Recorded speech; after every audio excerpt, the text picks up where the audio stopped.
Welcome back to the Smartbuild implementation series. We're in part 7, Walkdoors. So at the end of this session, our goal is to have doors set up, maybe some that look like this. And the good thing to know is when you start out with our generic database that you see when you first log into Smartbuild. So we're going to be going into settings and walkdoors.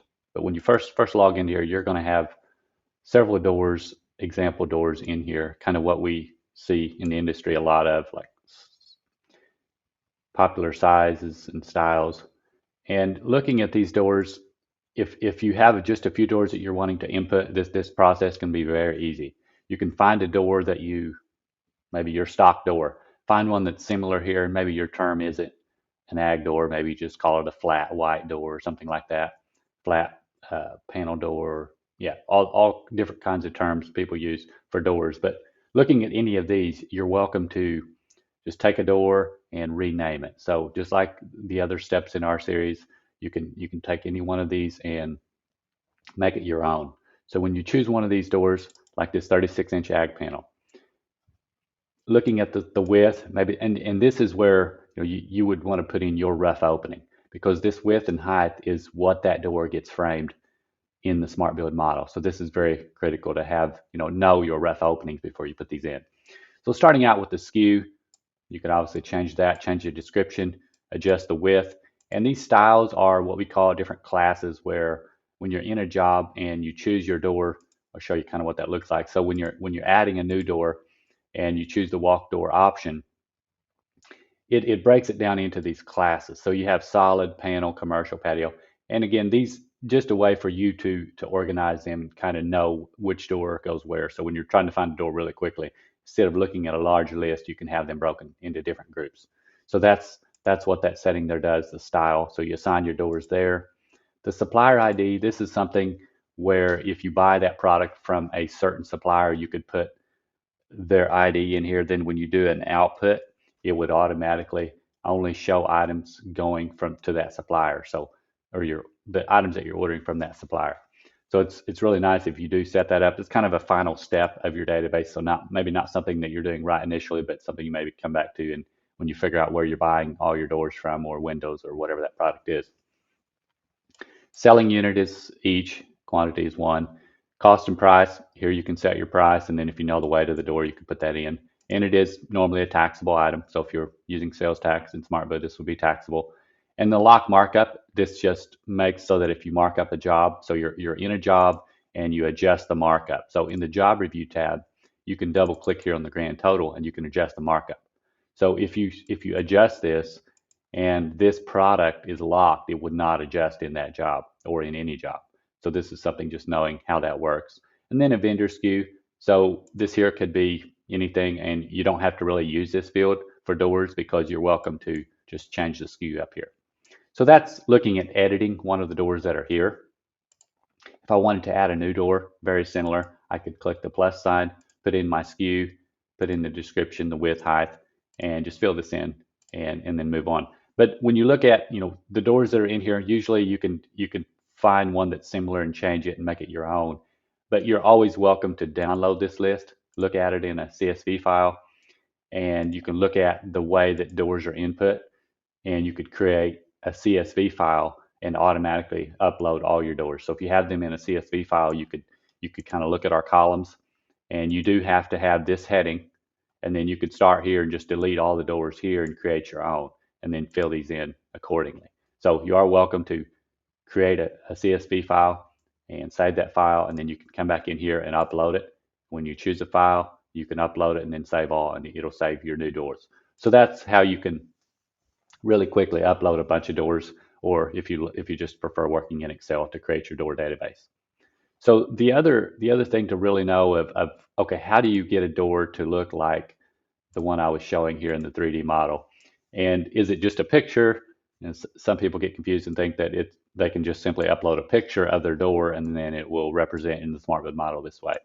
So this is a 3D environment. So this door is an OBJ file, and we have a catalog of OBJ files that we've created beforehand that you can use.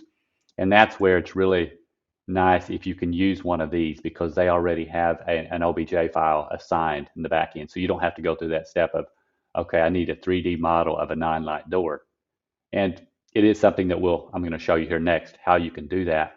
But it's really easy just to change one of these doors. Then you don't have to go through that setup process. It's already done for you.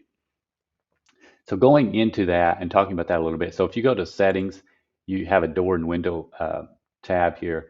And when you go in there, this is what you'll see. And it's all your doors after you've set them up. And in the next sessions, we'll be talking about overhead doors, sliders, and windows. It's kind of the same process, very similar.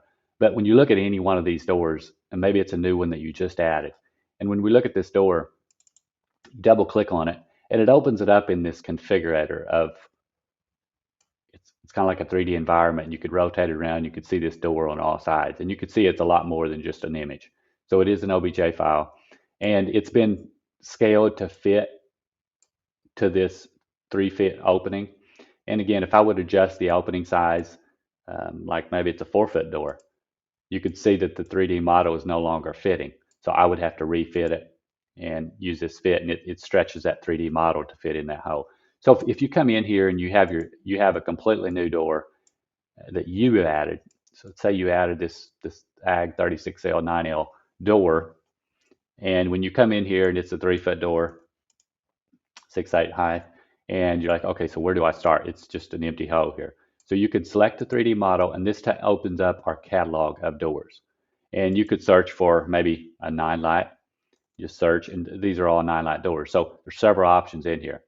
And if there's not one in here that you like, there's some advanced training you can take to create your own. You can reach out to us on that. But there are a lot of doors in here. So if I choose this first one here, this 9 light, and so I select it, it's going to bring that door in. Now, it may or may not be the right size. And when you look at it, it's way too big for this. So it's not been scaled. So we scale this model, click the fit button, and you can see it put the door in here. Now it looks like this model, the glass is not clear, so probably not a really good model to use. It's probably one that we need to update, but there's others. So if you look at one and you're not happy with it, just click the delete button here and the delete button here and clear these fields out and find a new one. So we can go in here. I'm just searching for another 9 light door, and I'm going to grab this. We'll grab a white, this 9 light, and we have left and right end swings here.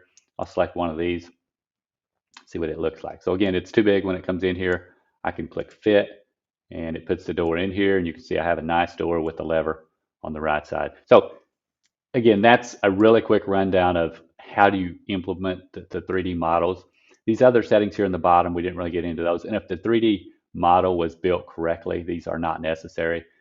All they do is move the door forward or back in the 3D model. So if it's not centered, it tries to center it for you. So it gives you some tools to do that. But these fields should be clear in most cases if the model was built correctly.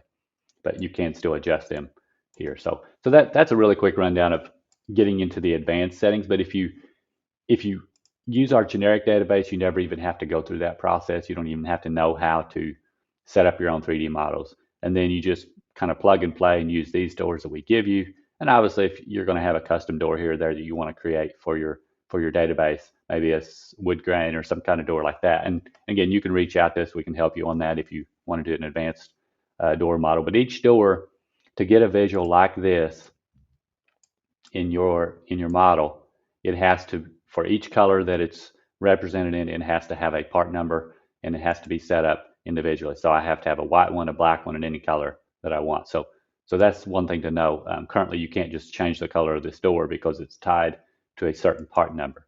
So when I go to my job review and I look at this door and I look at this pricing, I can expand out my pricing here. When I look at the pricing, I can find that door and I can see the exact cost of that door in here, $3,500. So when you add a door to the catalog, some people say, well, I just want a bunch of special order doors in here, but I don't want to maintain all that pricing. So you're welcome to create a door and just put maybe special order, no cost, or something in the name so that you know that. And when you do that, then you can have a large catalog. And then when that need to quote that door comes up, you would just have to call your supplier and get a price and then input it in the job. So if you're using a door in that way, so let's say you don't put pricing in for your walk doors, you just have them in there for a visual. You could always, when you add the door, you could always go to the job review and add a miscellaneous cost, and we could just type this in. So we just add miscellaneous, we type a usage, this would be a door cost. You could put in special order door,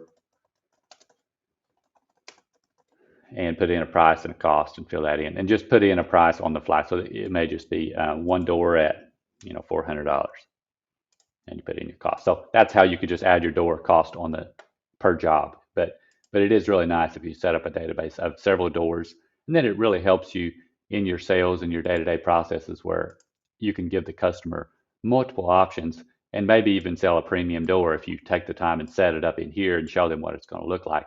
Then they'll be inclined to go for the higher end door, and obviously you increase your profit. So yeah, that's a really quick rundown of walk doors.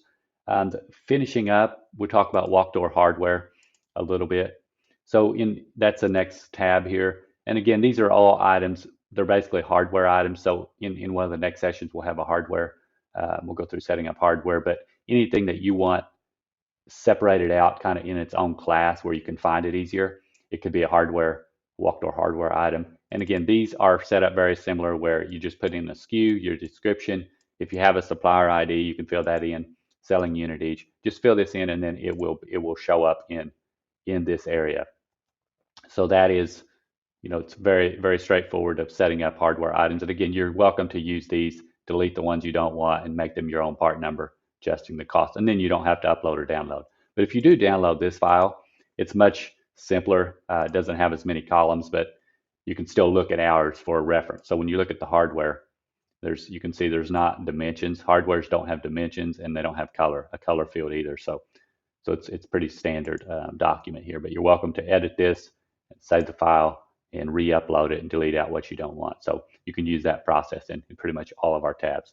You just have to keep in mind that you could not update it or upload a walk door file into this category because the categories don't line up. So we have different columns. So that wraps up the walk door video. I hope this helps everyone, and we'll see you next time.